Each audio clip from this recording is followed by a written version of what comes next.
Next, we will have our speaker today, Mike Ivey, speaking on citizens of the evil empire.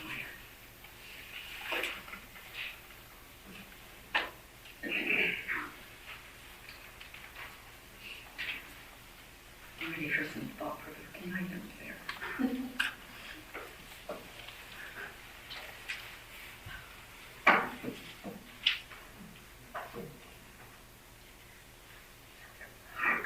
Good morning.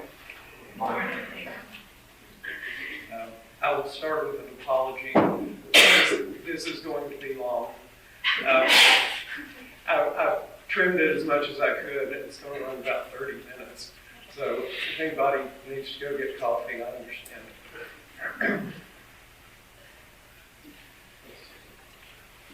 Yeah, it's better. In the 1890s, Cuba was still being ruled by Spain, but things were not going well for the Spanish government in Cuba. A large number of Cuban people had formed a revolutionary army that was fighting a guerrilla war, trying to overthrow the Spanish colonial government and declare independence for Cuba. By 1898, it looked like they might succeed. But before the Cuban revolutionaries were able to gain independence, the United States declared war on Spain, invaded Cuba, and quickly defeated the Spanish defenders. Our government did not even acknowledge the existence of the Revolutionary Army. The U.S. Army occupied and controlled the island. When the Cuban people held a constitutional convention to form a new government, the U.S. government directed them to include in their constitution clauses that would allow the United States to establish naval bases in their country and would grant the U.S. government the authority to intervene in Cuban affairs. These conditions were overwhelmingly rejected by the Cubans. But our government made it clear to them that the military occupation would continue until they adopted a constitution acceptable to the United States. They finally capitulated.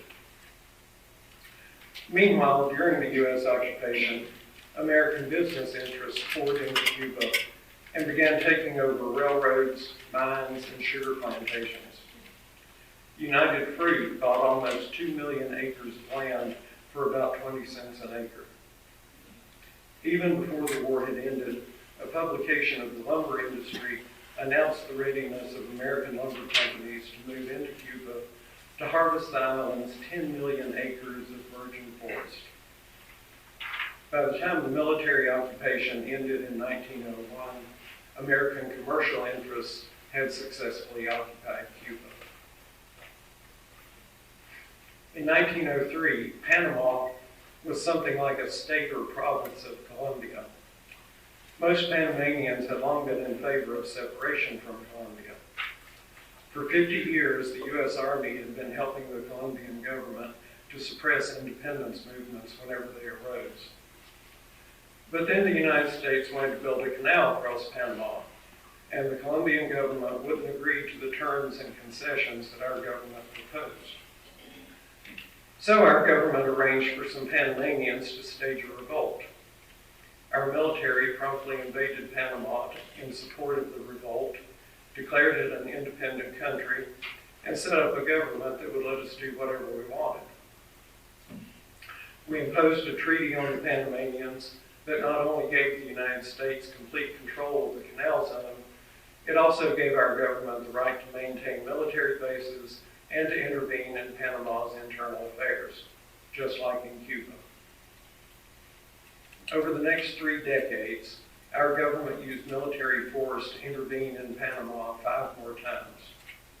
We also intervened in the internal affairs of Cuba 4 times, Honduras 7 times, Nicaragua twice, and once each in Guatemala, Haiti, and the Dominican Republic. Many of these military actions furthered the interests of American businesses that were either already exploiting the people and resources of the country or looking for an opportunity to do so. By the 1930s, the United States government had some degree of control over the finances of half the governments in Latin America. The beginning of the Cold War in 1949 gave our government an excuse to intervene in other countries at will just by claiming it was opposing the spread of communism. Unfortunately, communism often looked very much like democracy, and the anti-communist governments that we supported tended to be dictatorships. Our government's involvement could take different forms, ranging from direct military intervention to clandestine efforts to overthrow governments. In Vietnam, for example, we spent 20 years trying to prevent the people from holding democratic elections because we knew a large majority wanted a communist government. That's really what the Vietnam War was all about, stamping out democracy in a third world country. After decades of repressive dictatorships, Guatemala elected a liberal government in 1944. Conditions began to improve for most of the population. In 1951, President Jacobo Arbenz initiated sweeping land reform measures that included confiscating uncultivated land from large holdings and giving it to peasant farmers. This threatened the holdings of United Fruit Company, which had bought up much more land than it was cultivating in order to eliminate competition. The CIA recruited an army of Guatemalan exiles and trained them in Honduras on land owned by United Fruit. In 1954, they successfully overthrew the democratic government, set up a new military dictatorship, and reversed most of the reforms. In 1970, Salvador Allende, a Marxist, was elected president of Chile in a democratic election. The CIA, working with U.S. government officials and representatives of large corporations, set out to destabilize the Allende government and instigate a military coup. ITT, which had extensive interests in Chile, offered $1 million to the CIA to help finance the effort. The coup was successful. A right-wing military dictatorship came to power and began murdering thousands of its opponents. In 1979, the repressive government of Nicaragua, which had long been supported by the United States, was overthrown by the Sandinistas. The Sandinistas were a coalition of several left-wing groups, including Marxists. They promptly set about improving health care and education and distributing land to the peasants. Our government's response was to create and fund the Contras, a terrorist organization that used murder and torture to try to undermine support for the Sandinista government. Because the Sandinistas had a broad base of support and the Contras had virtually none, the Contras relied almost exclusively on the U.S. government to fund their terrorism. El Salvador has a long history of political turmoil and repressive governments. A 12-year-long civil war began in 1980 between the right-wing military junta and a coalition of leftist groups. Our government supported the military junta with large amounts of military aid, training by U.S. Special Forces, and active participation in non-combat roles. The people we were supporting used murder, torture, kidnapping, and other terrorist tactics against the civilian population. They deployed the infamous death squads to further terrorize the people. Under U.S. guidance, they adopted the same scorched earth policy that our government used in Vietnam, burning villages, crops, orchards, and forests, turning productive farmland into a wasteland, and either displacing or murdering the peasant farmers. These are just a few examples of a pattern that has been repeated too many times to count in countries all around the world, including the Dominican Republic, Haiti, South Korea, the Philippines, Thailand, Indonesia, Iran, Iraq, and many others. The United States supports dictators and suppresses democracy. The governments we support are usually authoritarian and repressive, often murderous. The reason is pragmatic and simple. It is in our national interest, meaning in the interest of American corporations, to maintain political and economic stability around the world. Grassroots democracy is messy and unpredictable, and people governing themselves often object to having their labor and their resources exploited by foreigners. Dictatorships tend to be pretty stable, especially with lots of U.S. military aid, and can usually be manipulated with bribes and favors. Dictators are also very effective at suppressing complaints from their exploited citizens. Far too often, our government is making the world safe from democracy. And I think we need to ask how communism came to be seen as a threat to the American way of life. Did anyone think the Marxists in Chile or Nicaragua or El Salvador would launch an attack on the United States?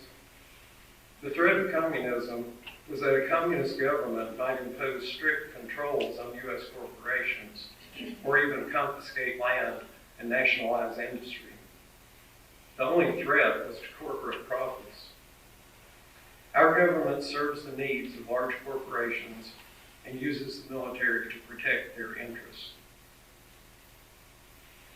The United States is arguably the most militaristic nation on the planet. From the creation of our government in 1789 to the present, a period of 227 years, the U.S. military has been involved in at least 250 significant military actions, including several wars that lasted for years.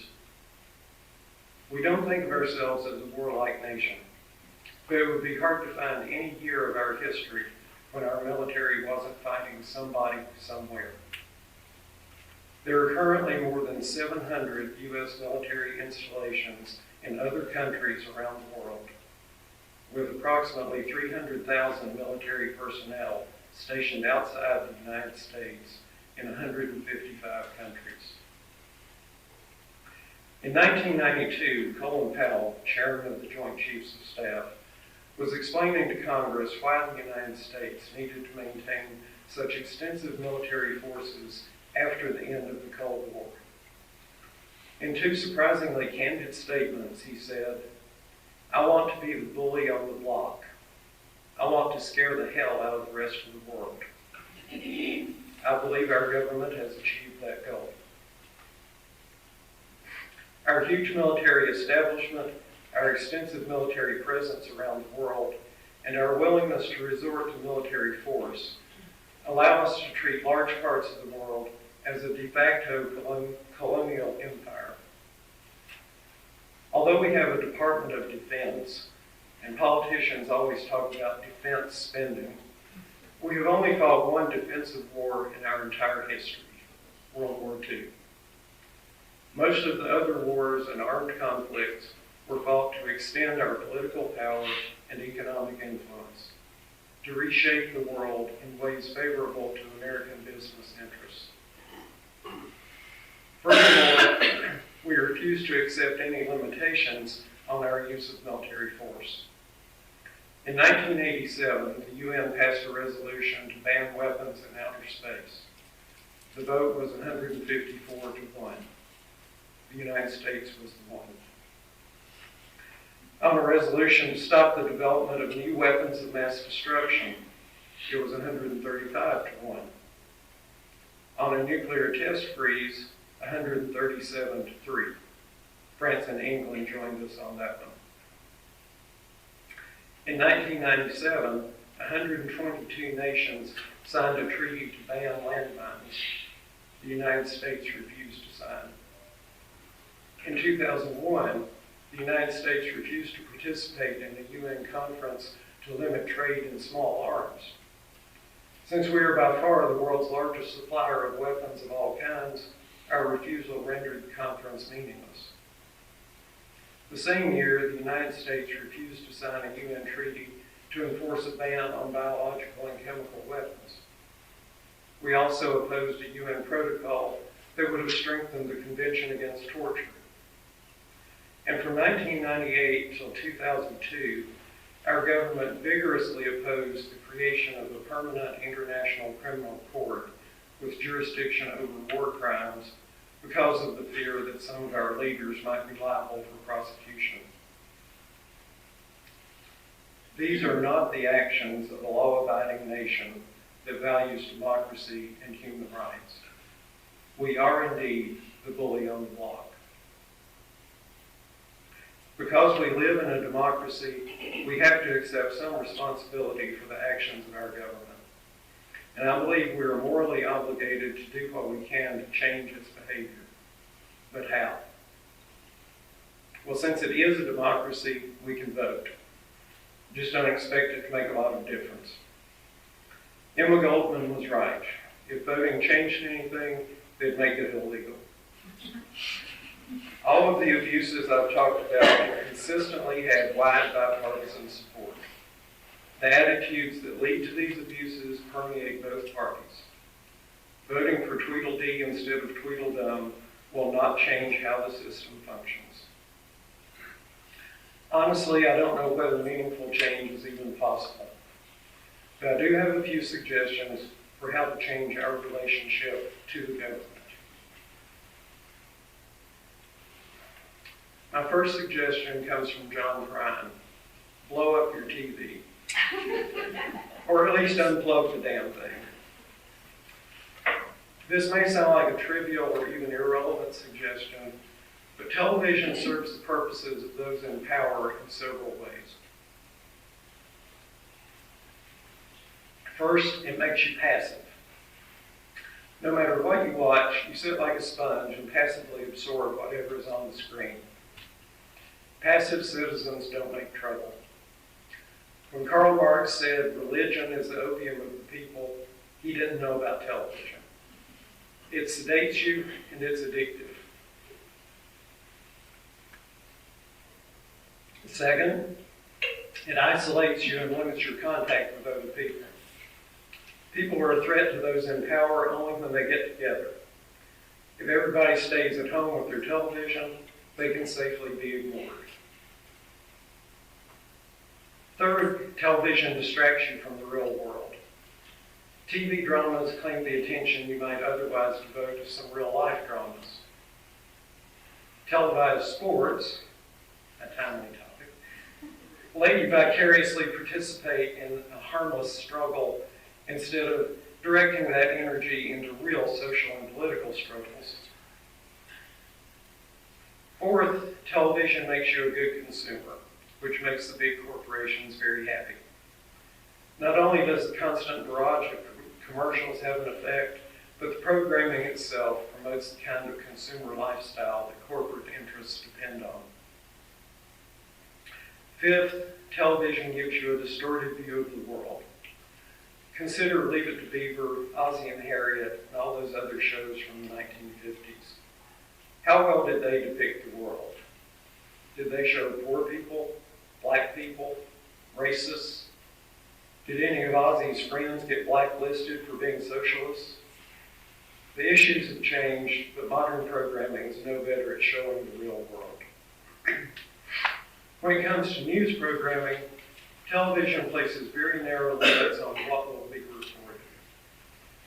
TV networks are large corporations. They're mostly owned by even larger corporations. And they're supported by the advertising of other corporations. It is simply not in their financial interest to tell you the truth. They tell you carefully selected bits and pieces of the truth, but never the whole story. They are very careful to set the boundaries of discussion so as to exclude or marginalize points of view that threaten corporate power. Unfortunately, this tendency of television to distort, misrepresent, or ignore most of the important news is shared by the other media as well. Newspapers, news magazines, and many radio stations are also owned by large corporations, as well as depending on corporate advertising. Even our beloved NPR stays safely within the same bounds as the commercial media. And if you notice their list of corporate sponsors, you'll see why. Noam Chomsky sums up this problem with the media very bluntly. The press has a job. Its job is to keep people from understanding the world and to keep them indoctrinated. So my second suggestion is to inform and educate yourself. But what's the alternative to the mainstream corporate media? I couldn't help but think about the scene in Men in Black, where they look through the National Enquirer to find the real news about what all the extraterrestrials on Earth are doing. I'm not recommending the Enquirer, but I am suggesting that you might get more useful information from unconventional or marginalized sources. The few independent alternative newspapers that still exist can be a good source. The really interesting ones are full of conspiracy theories, which is good because about half of them are likely to be true. The publications of alternative political parties and activist organizations are often enlightening. Independent news magazines like Mother Jones and Z Magazine that are not supported by advertising are free to report the news that's suppressed by the corporate media, as are radio programs such as Democracy Now! On the Pacifica Network. The news media of other countries, especially the ones that don't like us, often report more of the truth about what our government is doing. And of course, the internet is a source of seemingly endless information from all kinds of sources. Just be sure to evaluate everything critically and try not to become addicted. Be alert to the way language is used by politicians and the media. When they refer to the economy, it's nearly always a euphemism for corporate profits, as in reducing pollution would hurt the economy. Similarly, free trade means more freedom for corporations to do as they please, and globalization just means making sure everybody else does it our way, whether they want to or not. Re-educate yourself about American history, American government, and capitalism. Read Howard Zinn, Noam Chomsky, and other well-informed critics of the government to learn all the stuff they didn't tell us in high school and college. Talk about what you read. Share what you learn. Change the boundaries of the discussion. My third suggestion is stop giving financial support to the large corporations that run the country. Look at where your money goes. Where do you bank? Are you supporting one of the huge investment banks? Do you use a credit card? Who does it support? Somebody makes money every time you swipe your card, and it's probably one of those big corporate institutions. Do you have investments, a retirement account, a mutual fund? What corporations are you invested in? How powerful are they? How do they use their power? If you want to reduce your support for the evil empire, put your money where your intentions are. Support small local banks and credit unions. Get rid of investments in powerful companies that do bad things. Even better, get out of the stock market altogether. Stop supporting that whole corporate system. Avoid paying interest. And stop being a good consumer. A bumper sticker states it very succinctly. Subvert the dominant paradigm. The dominant paradigm in this country is that you make lots of money, you buy lots of stuff, and you stay in debt. Furthermore, you pay taxes on the money when you earn it and on the things you buy when you spend it. Reducing your participation in this system reduces your financial support for both the government and the corporations it serves. My fourth suggestion is to make some noise. People in power get nervous when the peasants start getting rowdy. Start with the assumption that your elected representatives in Washington probably don't care what you think, but they do want you to be nice and play by the rules. As long as you just write letters to your congressmen and senators, sign petitions, and generally behave yourself, they can ignore you. But one good letter to the editor is worth more than 100 letters to someone in power. 100 people in a protest march have more effect than 1,000 signatures on a petition. What those in power fear most is people waking up to what's really going on. The more people there are making noise, the greater the chance that they will wake others up. And as others do wake up, they start making noise too. Recently, there's been a lot of noise about the killing of unarmed citizens by police across the country, and that noise has gotten too loud to ignore. The protests of the 1960s and 70s helped to end the Vietnam War.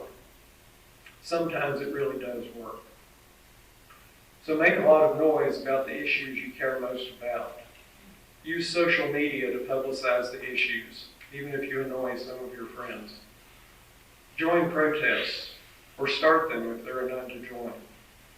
Find like-minded people and make noise together.